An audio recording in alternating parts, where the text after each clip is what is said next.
Imagine standing at the edge of a forest, its gnarled branches clawing at a grey, thus unforgiving sky.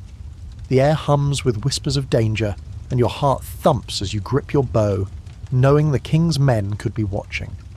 This is the Forbidden Forest, where royal decrees ban hunting, yet hunger drives you to defy the law. The medieval world is harsh. Your village starves, crops wither, and the lord's taxes leave nothing. You're no noble, you're a commoner, your calloused hands proof of a life scraping by. The forest teems with deer, their hoofbeats a siren's call, but to hunt is to risk the gallows. You step forward, leaves crunching underfoot, each snap loud as a drum in the silence. The scent of damp earth and pine fills your lungs, and a chill wind tugs at your tattered cloak. You've heard tales of poachers caught, their screams echoing from the castle's dungeons. Yet, the thought of your sister's hollow cheeks pushes you deeper into the woods. A deer pauses ahead, its eyes glinting in a shaft of sunlight. Your fingers tighten on the bowstring, but a twig snaps nearby. Too close. You freeze, breath held, as a shadow moves between the trees. Is it a patrol, or just a fox? The moment stretches, your pulse a deafening roar. This isn't just about survival, it's a gamble with fate. The king's laws protect the forest for his sport, while your people starve. Why should nobles feast while you beg for scraps? The question gnaws at you, as old as the stones of the village church. Some say the laws are just preserving the land for future generations. Others call them tyranny, chaining the poor to misery. You don't know the answer, but the weight of it presses on you as you crouch, waiting for the shadow to pass, the deer bolts, and you curse silently, your chance gone. Then, something strange happens. A low hum rises, not from the wind but from the ground itself, vibrating through your boots. You glance down, expecting a trick of the mind, but the earth pulses faintly, like a heartbeat. No one in the village spoke of this, not the elders, not the priests. It's as if the forest itself is alive, warning you or beckoning you deeper. You shake it off, blaming hunger and fear, but the sensation lingers, a mystery that defies the world you know. You move on, tracking the deer's trail, but the forest seems to shift. Paths twist where they shouldn't, and the air grows thick, heavy with the scent of moss and something metallic, like blood. You find a clearing, and there, impossibly, lies a single arrow, not yours. It's fletching bright red, as if dipped in fresh paint. It's lodged in a tree, quivering slightly, though no archer is in sight. Your skin prickles. Is this a trap, a sign, or a relic of some forgotten hunter's fate? You don't touch it, but its presence haunts you, a reminder that these woods hold secrets beyond your understanding. The day wanes, and you're still empty-handed. The village waits, and you imagine your sister's hopeful eyes, her thin frame wrapped in a threadbare shawl. You could turn back, but the forest pull is stronger now, its dangers laced with a strange allure. The academic argument lingers. Are the king's laws a necessary order or a cruel injustice? The forest doesn't care. It watches, its shadows lengthening, as you decide whether to press on or retreat. The hum beneath your feet returns, softer now, and you wonder if it's the land itself judging you. You notch an arrow, eyes scanning the dusk, a rustle ahead, another deer or something else. Your stomach twists, not just from hunger but from the weight of choices. The Forbidden Forest is no mere wilderness, it's a crucible, testing your courage, your morals, and your very soul.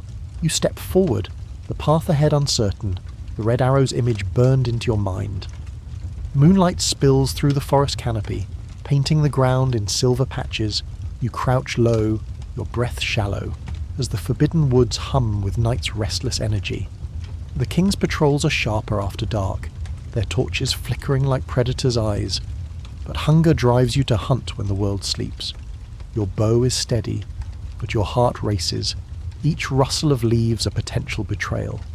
The village lies miles behind, its hearths cold. Your sister's face a silent spur to this reckless act.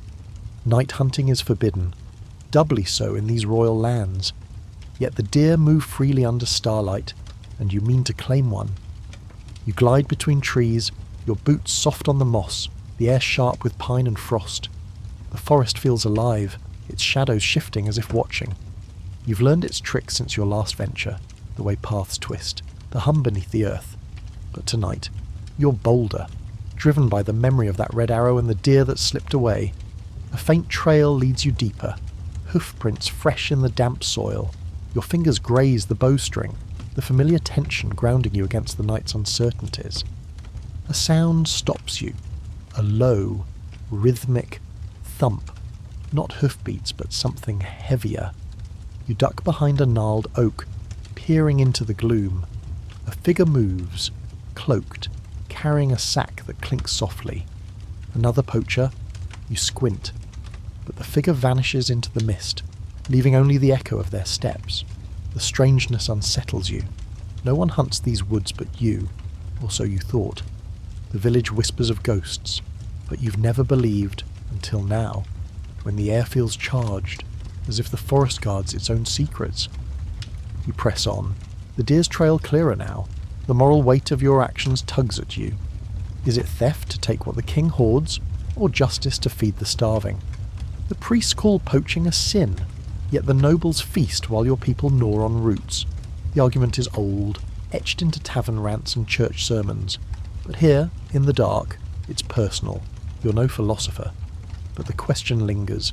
Does survival trump law, or does breaking it damn you? The forest offers no answers, only the crunch of leaves and the distant howl of a wolf. Then, the strange event unfolds. You find a clearing, and there, glowing faintly, is a circle of mushrooms, their caps pulsing with an eerie blue light. You've never seen such a thing, not in these woods, not in any tale. They hum, like the earth did before, but sharper, drawing you closer. You step inside the circle, half expecting a trap, but the air grows warm, and for a moment your hunger fades. The sensation is fleeting, gone when you blink, but the mushrooms dim, as if they've shared a secret and now retreat. You back away, heart pounding, wondering if the forest itself is alive, toying with you. The deer's trail pulls you back to the hunt. You spot it, a stag, its antlers catching moonlight, grazing unaware.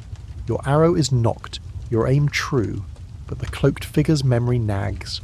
Was it a warning, a rival, or something unearthly? You hesitate, the stag's breath visible in the cold. The shot is yours, but the forest feels like a chessboard, and you're no longer sure of the rules. You loose the arrow, and it flies true, but a patrol shout splits the night. Torches flare in the distance, and you bolt, the stag forgotten. You weave through the trees, lungs burning, the patrol's boots thundering behind. The forest seems to aid you, branches parting just enough, roots rising to trip your pursuers. You find a hollow beneath a fallen log and dive in, dirt smearing your face.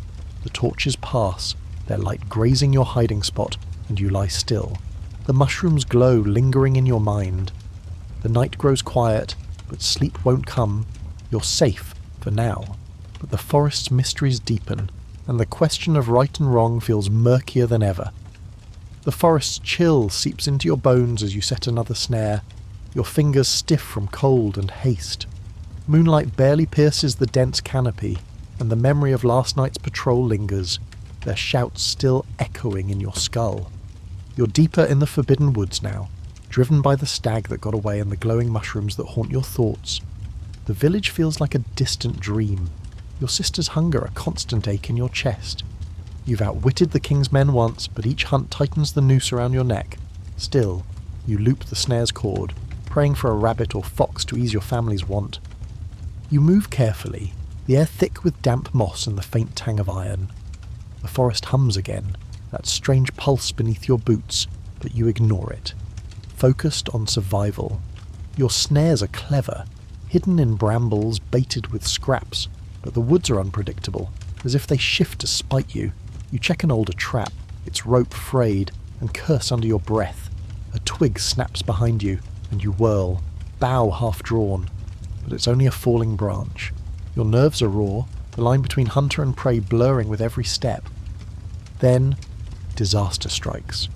You're adjusting a snare when the ground gives way. A root, slick with dew, betrays your footing. You stumble, and the snare's loop, meant for game, catches your ankle. The rope yanks tight, and you're hoisted upside down, dangling like a fool. Pain shoots through your leg as the cord bites into your skin, your bow clattering to the earth below.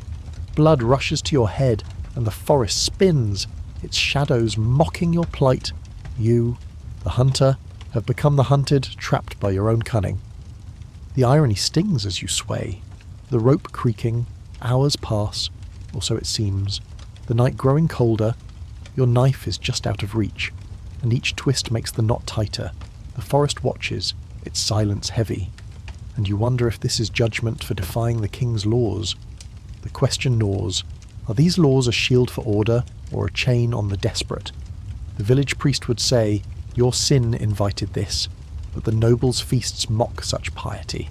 You're no scholar, but the debate feels alive, hanging here, your fate uncertain. Then, something bizarre unfolds. A soft glow emerges from the underbrush, not the mushrooms this time, but a cluster of fireflies, their light unnaturally bright, forming a shape like a hand. They hover near the rope, their hum louder than any insect's should be, and for a moment, you swear they're sawing at the cord, you blink, and they're gone. The rope unchanged, but the encounter leaves you breathless. Was it a vision, born of pain and hunger, or does the forest truly harbour spirits? The thought clings, as strange as the red arrow or the cloaked figure. You grit your teeth, stretching for your knife. Your fingers graze the hilt, and with a desperate heave, you cut the rope, crashing to the ground. Pain flares, but you're free, gasping in the dirt. The forest seems to exhale, its hum fading, and you limp to your bough, wary of every shadow. The firefly's glow lingers in your mind, a puzzle without answers. You salvage what snares you can, but dawn is near, and the village beckons. The trap's lesson burns. Even the clever can fall, and the woods are no friend. As you hobble back, the academic question resurfaces. If laws starve the poor, is breaking them a crime or a duty? The forest offers no clarity, only the weight of your choices. Your ankle throbs, a reminder of your folly. And the firefly's strange dance feels like a warning, or a promise. You glance back, half expecting eyes in the dark, but the woods are still, their secrets buried deep.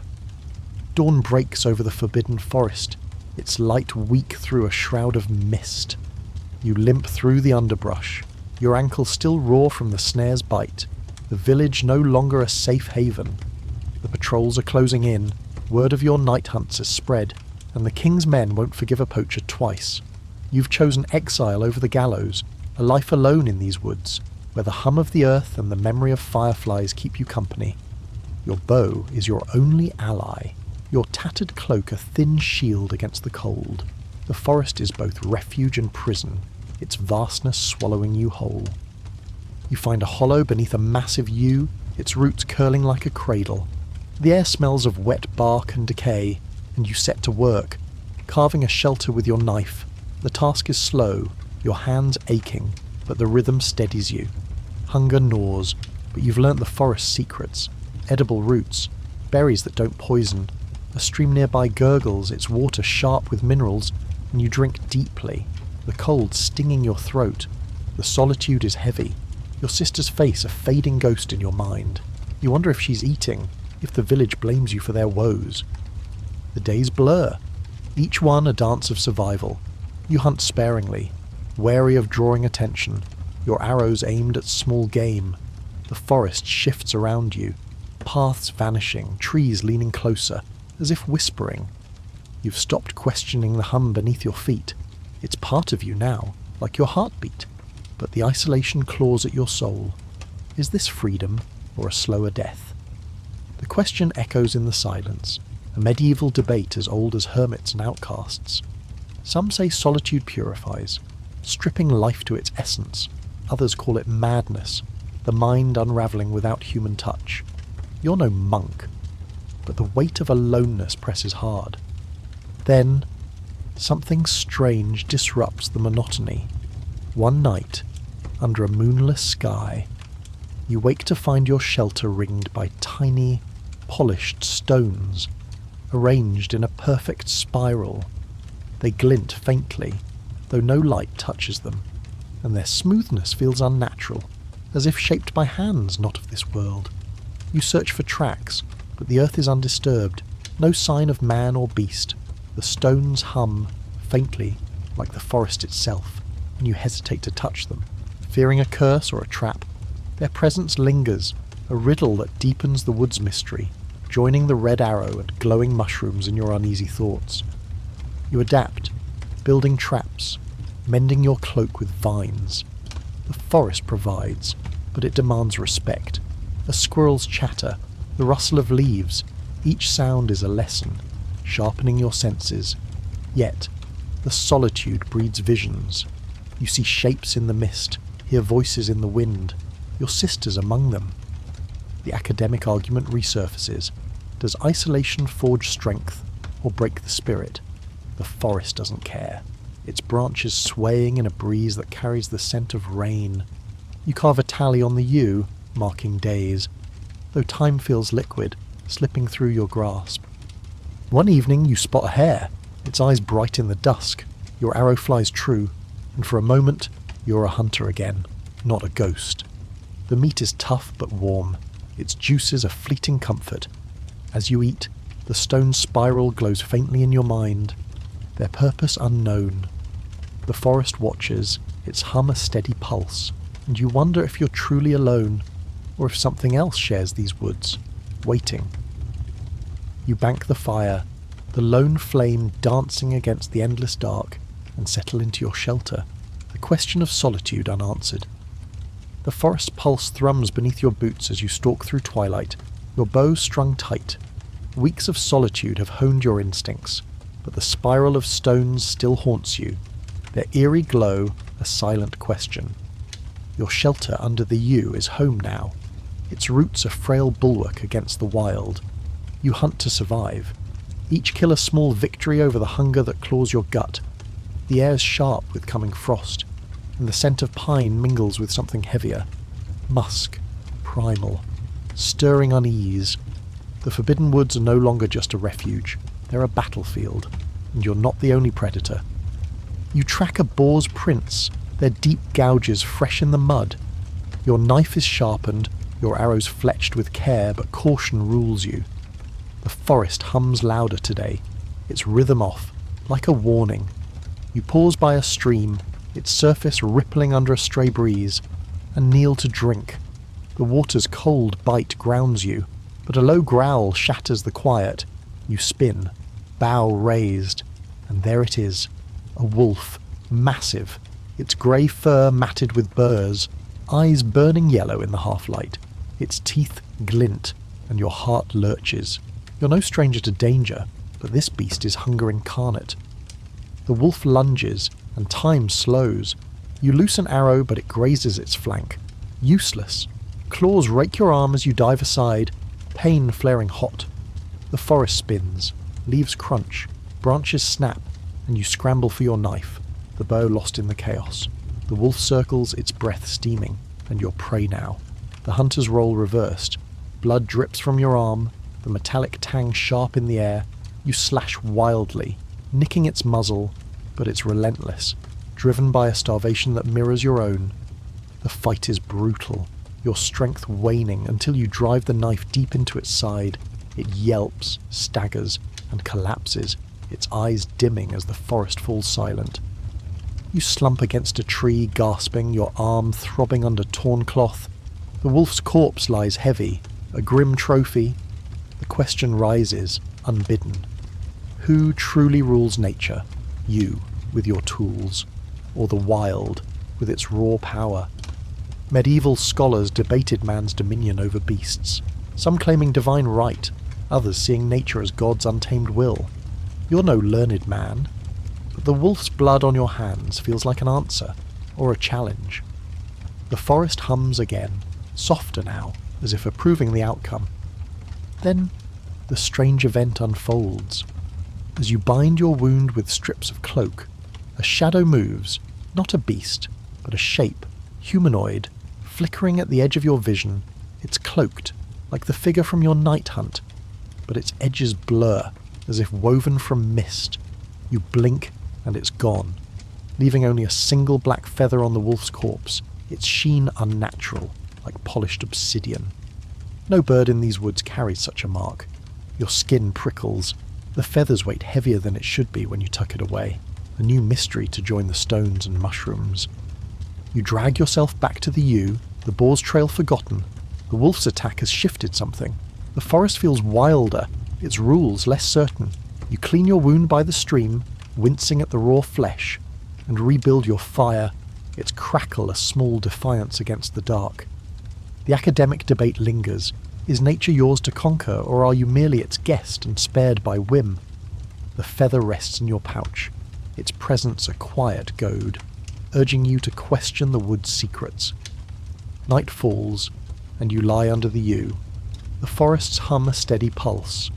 The wolf's eyes still burn in your mind, and the shadow's feather feels alive, whispering of things unseen. You're alive, but the wild has marked you, and the balance of power feels fragile. The forest's edge fades behind you as you limp toward the village, your arm bandaged but aching from the wolf's claws. The black feather in your pouch feels heavier with each step, its obsidian sheen a silent reminder of the shadow you glimpsed. You've been gone months, surviving alone in the forbidden woods, but hunger and the need for news of your sister drive you back. The village looms ahead, its thatched roofs grey under a sullen sky, the air thick with wood smoke and suspicion. You pull your hood low, hoping to slip in unnoticed, but the forest's hum fades, replaced by the weight of human eyes. You skirt the marketplace, where vendors hawk shriveled turnips and sour ale.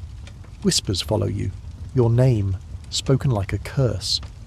The baker's wife points, her voice sharp, and soon a crowd gathers, their faces hard with anger. They blame you for everything, the failed harvest, the sickness sweeping the young, the king's men raiding homes for poachers. You're no hero, just a hunter who dared the forbidden woods, but to them, you're a blight, a bringer of ruin. You try to explain, your voice hoarse from disuse, but a stone sails past, grazing your cheek. The village square becomes a cage, the crowd shouts a rising tide. The reeve, a wiry man with cold eyes, steps forward, accusing you of witchcraft, of cursing the land with your hunts. Your bow, still slung across your back, feels like a brand, proof of your guilt. You're pushed toward the church, its spire stark against the clouds, where the priest awaits, his robes heavy with judgment. The charge is absurd, but fear twists truth in these desperate times. You're trapped, the wolf's ferocity replaced by human venom, and you wonder which is the greater beast. The question burns. Is superstition a shield against chaos, or a blade that cuts the innocent? The village clings to old beliefs, curses, omens, the wrath of God. Yet you've seen the forest's mysteries, its glowing mushrooms and spectral shadows. Are their accusations rooted in truth, or are they scapegoating you to ease their own fears? The debate is ancient, etched in trial records and sermon stones. But here, it's life or death. You're no scholar, but the crowd's fervour feels like a mirror to the forest's wild heart, both untamed, both unforgiving. Then, the strange event unfolds. As the reeve binds your wrists, a gust sweeps the square, unnatural, carrying a swarm of black feathers, identical to the one in your pouch. They spiral upward, glinting like shards of night, and the crowd gasps, some falling to their knees, others shouting of devils. The feathers vanish as quickly as they came, leaving only silence and the priest's trembling hand. You feel the feather in your pouch pulse, warm against your hip, and for a moment, you swear the shadow from the forest watches from the church's eaves. The villagers hesitate, their certainty shaken, but the reeve tightens the ropes, undeterred. You're dragged to a cell beneath the church, its walls damp and reeking of mould. The crowd's cries fade, replaced by the drip of water and your own ragged breath. You sit, the feathers wait a quiet anchor, and ponder the village's madness. The academic argument lingers. Does fear justify their cruelty, or does it damn them? The forest taught you survival. But here, you're prey to a different kind of hunt. You trace the feather's edge through the cloth, its mystery a spark in the dark, and wonder if the wood's secrets followed you, or if you brought them here. The cell door creaks, and a figure slips in. Your sister, her face gaunt but fierce. She whispers of escape, of a hidden path. But the Reeves' boots echo above. Time is short, and the village's judgment looms, its roots as deep as the forest's hum. The forest swallows you once more, its shadows a jagged embrace as you flee the village, your sister's desperate plan still ringing in your ears. The cell's damp chill clings to your skin, but her knife, slipped into your hand as she distracted the Reeve, cut your bonds, and now you run, the black feather pulsing in your pouch. Behind you, the villagers' torches flare, their shouts fading into the night. Your sister stayed behind, promising to cover your escape, her gaunt face a final glimpse of home. The forbidden woods are your only refuge, but they feel different now, wilder, as if the feather's strange dance in the square woke something ancient. You stumble through brambles, your arm's old wolf wound throbbing, guided by two hounds that followed from the village. They're strays, loyal despite their ribs showing, their soft whines a comfort in the dark. The forest hums, its pulse stronger, sinking with your ragged breath. You've lost everything, your home, your kin, your name. But these dogs stay, their eyes glinting like stars. You pause, kneeling to stroke their matted fur, the scent of wet earth and their warm musk grounding you. The woods are no sanctuary, yet they're all you have, and these hounds are your last tether to something human. Days pass, or weeks. You can't tell. You and the dogs hunt together, sharing scraps of rabbit or fox. Your bow steadier now, though your heart is heavy. The village's accusations, witchcraft, curses, echo in your mind, mingling with the forest's mysteries. The red arrow, the glowing mushrooms, the stones, the shadow. The dogs sense it too, their hackles rising at unseen threats. You wonder what binds them to you. Is it love, instinct, or something deeper? A pact forged in shared survival? The question is old as the tales of knights and their steeds, yet here it's raw. Does loyalty transcend reason, or is it merely need? You're no bard, but the dog's steady presence feels like an answer, or a challenge. Then, the strange event unfolds. One dawn, as mist curls around the yew where you shelter, you wake to find the dogs gone. Panic grips you, but you follow their tracks to a clearing, where they sit, unharmed, before a tree carved with symbols, runes, glowing faintly, like the mushrooms once did. The air hums, sharp and electric, and the feather in your pouch grows hot, almost burning. The runes pulse in time with the forest's heartbeat, and for a moment, you swear the dog's eyes glow too, as if they see what you cannot. You reach for the tree, but the runes fade, the hum quiets, and the dogs nuzzle you, ordinary again. The feather cools, but its weight lingers, a new secret etched into your soul. You return to the yew, the dogs at your heels, but the forest feels heavier, its gaze sharper. You hunt, you sleep, you survive, yet the village's loss gnaws. Your sister's fate is unknown. Did she escape the Reeves' wrath? The academic debate resurfaces. Is loyalty a strength, or does it chain you to pain? The dogs curl beside you, their warmth a shield against the cold, and you carve their names, Bryn, Ash, into the yew, a small defiance against oblivion. The forest watches, its hum a steady pulse, and you wonder if the runes were a warning, or an invitation. Night falls, and you dream of the shadow, its cloaked form holding a feather. The dogs stir, their low growls pulling you awake. Something moves beyond the fire's light, and you grip your knife, the feather's pulse quickening. The woods are alive, and you're not alone. Only the dogs remain, but for how long? The forest's hum is faint now, a whisper beneath your boots as you tread its paths. Bryn and Ash padding silently at your side. The forbidden woods have become your world, their shadows woven into your bones. The black feather in your pouch is a constant weight, its pulse weaker, as if the forest's mysteries are retreating. You've survived the wolf, the village's wrath, the rune's eerie glow, but each trial has carved away pieces of you. Your sister's fate haunts you, a wound deeper than the wolf's claws, and the village is a memory you can't reclaim. The dogs are your only companions, their loyalty a fragile light in the endless dark. You hunt sparingly, your arrows thinning, the forest's game scarcer as winter looms. The air carries a bite, sharp with frost and the scent of rotting leaves. You've learned to read the wood's moods, the way branches sway, the hum's subtle shifts, but today they're quiet, unnaturally so. Bryn whines, his ears pricked, and Ash presses close, her warmth steadying you. You find a stream, its surface still, and kneel to drink, your reflection gaunt, eyes hollowed by months of survival.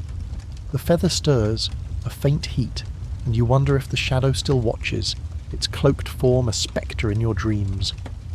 The question lingers, what is legacy when no one remembers you? The village branded you a witch, the forest claimed your soul, and history will forget you, a nameless hunter lost to time. Medieval scribes wrote of kings and saints, but what of the commoner, the poacher who fed his kin? Some say legacy is in deeds, etched in the land. Others argue it's a fleeting dream, swallowed by oblivion. You're no poet. But the thought weighs heavy as you stroke Bryn's fur, his breath a soft rhythm. The dogs will outlive you, perhaps, but what mark will you leave? Then, the strange event unfolds. At dusk, you find a clearing, and there, impossibly, stands a single rose, its petals blood red, blooming despite the frost. It glows faintly, like the mushrooms or runes, and the air around it shimmers, warm, scented with summer. You approach, the dog still, and the feather burns hot, almost searing. You reach for the rose, but it wilts, its petals crumbling to ash, and the hum stops, completely. For the first time, the silence is deafening, the forest holding its breath. The feather cools, lifeless, and you feel it. The end. Not violent, but quiet. A final note in the wood's long song. You return to the yew, the dog's curling beside you. The rose's ash clings to your fingers, its warmth fading. You carve a final tally on the tree, not for days, but for you, a mark, however small. The academic debate resurfaces. Is legacy in the stories told or in the earth you touched? The dogs nuzzle you, their eyes bright, and you lie back. The forest's silence wrapping you like a shroud. The stars peer through the canopy, and you wonder if the shadow was the woods itself, guiding you to this end. Your breath slows, the cold seeping in. Bryn and Ash rest their heads on your chest, their warmth the last gift. The forest is still, its secrets buried, and you close your eyes, the feather silent at last. The tale of the medieval hunter weaves a tapestry of survival, mystery, and quiet tragedy. You began in the forbidden forest, defying royal decrees to feed your starving village, only to face the wood's strange pulse and a haunting red arrow. Night hunts brought glowing mushrooms and cloaked figures, while a snare's trap and a wolf's attack turned you from hunter to prey. Exile followed, with stones and runes deepening the forest's enigma, and the village's accusations of witchcraft drove you back to the wild. Only the dogs, Bryn and Ash, remained, their loyalty a flicker of hope until the final rose bloomed and withered, marking your silent end.